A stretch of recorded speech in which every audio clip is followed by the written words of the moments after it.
നിയമസഭാ തെരഞ്ഞെടുപ്പ് സ്ഥാനാർത്ഥി നിർണയത്തിൽ ബി.ജെ.പിയിലും അതൃപ്തി. മുതിർന്ന നേതാക്കളായ കുമ്മനം രാജശേഖരൻ, പി.എസ്. ശ്രീധരൻപിള്ള തുടങ്ങിയവർക്ക് സീറ്റായില്ല. തൃശൂർ കിട്ടാത്തതിനാലാണ് എം.ടി. രമേശ് പിന്മാറിയതെന്ന് വിവരമുണ്ട്.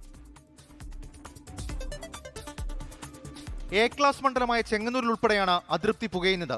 ചെങ്ങന്നൂരിൽ എം.വി. ഗോപകുമാറിനെ സ്ഥാനാർത്ഥിയാക്കിയതിൽ പ്രാദേശിക നേതാക്കൾ നേതൃത്വത്തെ സമീപിച്ചിട്ടുണ്ട്.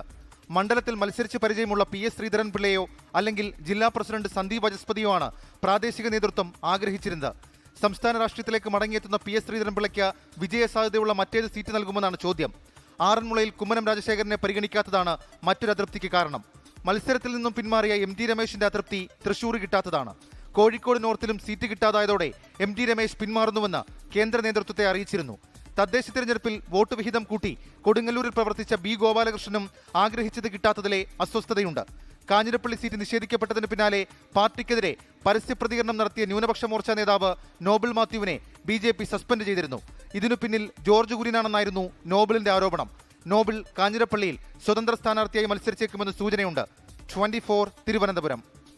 ലോകത്തെവിടെയായാലും ഏത് സമയത്തും 24 വാർത്തകളും ഓഗ്മെന്റഡ് റിയാലിറ്റി പാക്കേജുകളും എക്സ്പ്ലെയിനറുകളും വിശദമായി കാണാൻ ഞങ്ങളുടെ യൂട്യൂബ് ചാനൽ നിങ്ങൾക്ക് സബ്സ്ക്രൈബ് ചെയ്യാം.